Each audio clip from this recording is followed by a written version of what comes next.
नमस्कार बच्चों। संत तुकाराम स्कूल से मैं अर्चना शेट्टी आज आपको 8वीं कक्षा की एक बहुत ही अच्छी कविता पढ़ाने जा रही हूँ। कविता जो हमें एक अच्छा संदेश देती है, हमें जीवन में बहुत कुछ सिखाती है। तो चलिए हम देखते हैं कि क्या बताया है इस कविता में कवि ने। हम देखेंगे कि क्या जानकारी मिलती है हमें इस कविता से। देखो, स्क्रीन पर आपको कुछ चित्र दिखाई दे रहे हैं। एक तरफ एक किसान अपने खेत में काम कर रहा है, दूसरी तरफ आपको सूरज दिखाई दे रहा है और एक जगह पे पेड़ है, तो दूसरे चित्र में आपको चांद दिखाई दे रहा है। ये चित्र मैंने आपको इसलिए दिखाए क्योंकि ये सभी चित्र कुछ ना कुछ कर रहे हैं। यानी जो यहाँ पर आपको चित्र दिखाई दे वो हमेशा अपना काम करते रहते हैं। जैसे कि किसान हमेशा अपने खेत में काम करते रहता है, दिन रात मेहनत करता है। बारिश हो, ठंडी का मौसम हो, हर एक मौसम में वो अपना काम करते रहता है, मेहनत करते रहता है। उस पर यानी किसी भी मौसम बदल गया तो उस पर किसी बात का असर नहीं होता है। उसी प्रकार सूरज का ले लो। सूरज हर रोज उसका काम है, सुबह सुबह उगता है सूरज और सभी संसार में वो क्या करता है, उजियाला लाता है, प्रकाश देने का काम वो करता है। सोचो कि सूरज न होता तो क्या होता, सभी और अंधेरा छा जाता। उसी प्रकार चांद भी शीतलता प्रदान करता है और पेड़ जो कि बहुत ही महत्वपूर्ण भूमिका हमारे जीवन में निभाता है।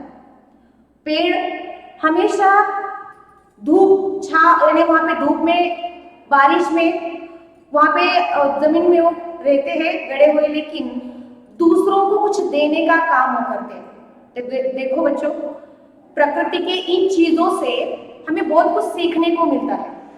पेड़ जो फल देता है, हमें देता है, यानी देने की क्रिया, ये देने का काम जो है पेड़ कितने अच्छे से करता है।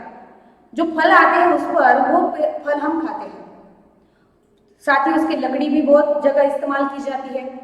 वो खुद बारिश सहन करता है, खुद धूप सहन करता है और छांव हमें देता है। उसके पत्ते भी बहुत काम आते हैं, औषधियां बनाई जाती है।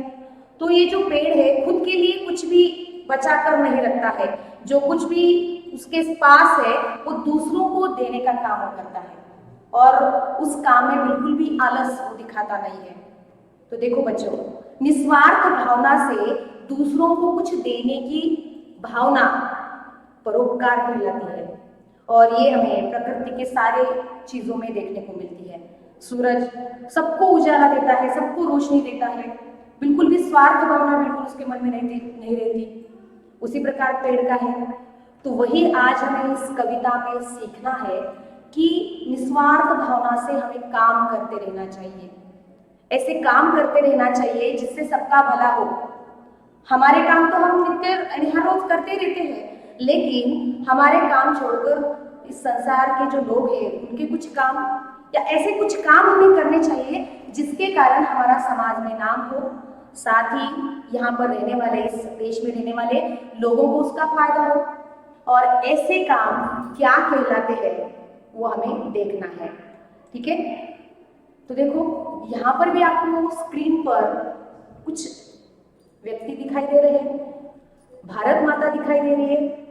तो ये मैंने आपको यहाँ पर किस लिए दिखाया, देखो एक स्त्री है जो क्या कर रही है, पेड़ों को पानी दे रही है, एक अच्छा काम कर रही है। यानी पेड़ों को पानी देना, जो पेड़ हमें इतना सब कुछ देते हैं उनकी देखभाल करना हमारा कर्तव्य है कि नहीं। उसी प्रकार भारत माता, उसके भारत माता को नमन करता हुआ एक व्यक्ति आपको दिखाई दे रहा है। तो ये भी बहुत एक अच्छा काम है जो कि हर एक व्यक्ति में ये भावना अपने देश के प्रति होनी चाहिए। मैंने बहुत बार आपको बताया है, देश के प्रति बहुत भक्ति हमारे मन में होनी चाहिए। जिस देश में हम रहते हैं उस देश के प्रति भक्ति और वहां पर रहने वाले लोगों के प्रति एक अच्छी भावना हमारे मन में होनी चाहिए। साथ ही उनके लिए हम क्या कर सकते हैं वो भी हमें सोचना चाहिए। देशभक्ति होना हर एक व्यक्ति में बहुत जरूरी है। जिस व्यक्ति में देशभक्ति नहीं है तो वो देश के लिए कुछ भी नहीं करेगा। तो उस देश के प्रति हमारे मन में श्रद्धा भाव होना बहुत जरूरी है। साथ ही देखो, एक चित्र में मैंने दिखाया आपको कि एक लड़की, दूसरी जो एक लड़की है, अंधी है, जो देख नहीं सकती, उसको रास्ता दिखाने का काम कर रही है। तो मैंने ये चित्र आपको इसलिए दिखाए कि जो हम हर रोज काम करते हैं वो छोड़कर ये जो बाकी के काम है यहाँ पर, ये करना हमारा क्या है, कर्तव्य है। हमारे काम है उठना सुबह, बाकी के हर रोज जो भी काम करते हो तो हम करते ही है, लेकिन ये छोड़कर ये जो बाकी के काम है, देशभक्ति होना, जैसे सामाजिक दायित्व हमारा कि पेड़ लगाना, उसकी देखभाल करना, साथ ही अगर रहा हमें ऐसा कोई व्यक्ति मिले जिसको हमारी जरूरत है, जिसकी हम मदद कर सकते हैं, तो वो मदद करना ये हमारी क्या है, कर्तव्य है। और यही आज की कविता हमें सिखाती है। यानी इस कविता का उद्देश्य क्या है कि जो हमारे कर्तव्य है, अच्छे कर्तव्य, अच्छे काम कौन से है, यानी हमारे हर रोज के काम छोड़कर समाज के प्रति हमारे जो उत्तरदायित्व है, समाज के प्रति जो हमारे कर्तव्य है, वो बताना इस कविता का उद्देश्य है। यानी ये कविता हमें हमारे कर्तव्य कौन से है ये सिखाती है। और यही हमारे इस कविता का शीर्षक जो है वो है सत्कर्तव्य। तो वही हमें देखना है कि सत्कर्तव्य हमारे कौन कौन से है और किस प्रकार से कवि ने हमें बताने की कोशिश की है। प्रकृति की बहुत सारी चीजों के उदाहरण कवि ने यहाँ पर दिए। बहुत सुंदर कविता है और सच में ही प्रकृति में अगर आप घूमोगे इधर उधर तो सारी बात चीजों से हमें कुछ ना कुछ सीखने को मिलता है। क्यों? क्योंकि सारी जो चीजें हैं प्रकृति में वो सिर्फ देने का काम करती है।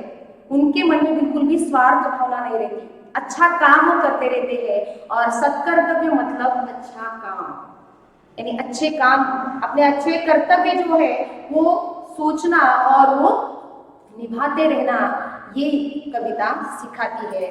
और यही इस कविता में लेखक ने कवि ने बताया है।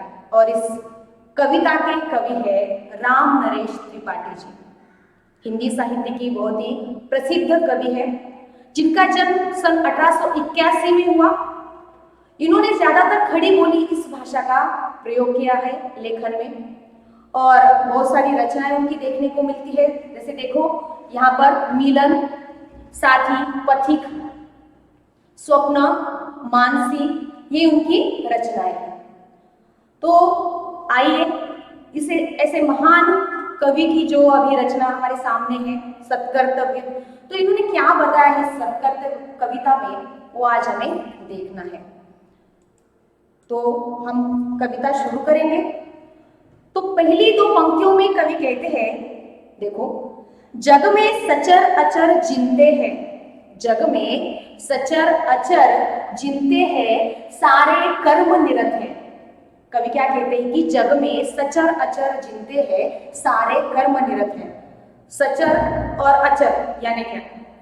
सचर मतलब जो स्थिर नहीं है, एक जगह पे अस्थिर है, और अचर मतलब जो एक जगह स्थिर है, सजीव निर्जीव भी कह सकते हैं आप। तो ऐसे यहाँ पर कवि क्या कह रहे हैं कि जग में जितने भी सजीव निर्जीव जितनी भी चीजें ने, लोग हैं या चीजों, जो निर्जीव चीजें हैं, जैसे कि अभी हमने प्रकृति में बहुत सारी चीजों को देखा, तो ये जो चीजें हैं सारे अपने काम में लीन है, अपना काम समय पे करते रहते हैं। ऐसा यहाँ पर कवि राम नरेश त्रिपाठी जी कहते हैं।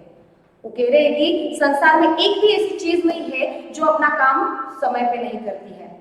छोटी से छोटी हर एक चीज का अपना एक महत्व है, अपना एक कुछ ना कुछ काम है, और उस काम को बहुत तल्लीनता से वो करते हुए दिखाई देते हैं। और इसीलिए मैंने आपको शुरुआत में ये चित्र दिखाए कि कवि किन की बात कर रहा है। तो इसलिए मैंने आपको सूरज का चित्र दिखाया, इसलिए मैंने आपको पेड़ का चित्र दिखाया। तो कवि इनकी बात कर रहा है कि जो निर्जीव है, जो हमसे बातें नहीं कर सकते, यानी हम उनसे बात कर सकते क्या? नहीं, लेकिन फिर भी यानी मनुष्य तो सबसे बुद्धिशाली प्राणी है, फिर भी हम उतना नहीं सोचते या हम उतना देने के लोगों को कुछ देते नहीं है, स्वार्थी भावना हमारे मन में रहती है।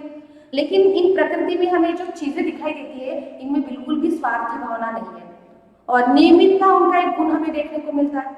जैसे देखो, हम कितना आलसीपन दिखाते हैं हमारा काम करने में, हर रोज का काम करने में हम आलसीपन दिखाते हैं।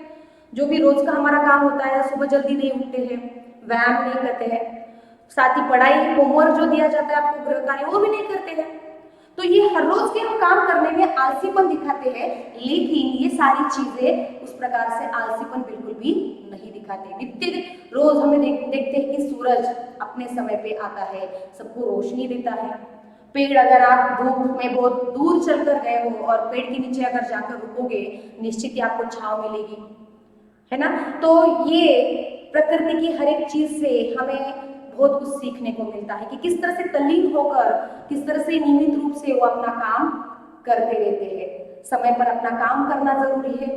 और हम तो मनुष्य जो कि बहुत बुद्धिशाली है, बहुत बुद्धि हमारे पास है, भगवान ने हमें हाथ पैर बुद्धि सब कुछ दिया है, तो इसके बलबूते पर हम बहुत कुछ कर दिखा सकते हैं, लेकिन वैसा हम नहीं करते। और इसीलिए कवि यहाँ पर कह रहे हैं कि जग में सचर अचर जिनते हैं सारे कर्म निरत है। यानी जितने भी सजीव निर्जीव चीजें हमें दिखाई देती है, सभी अपने काम में निरत है, यानी तल्लीन है, ऐसा यहाँ पर कवि कहते हैं।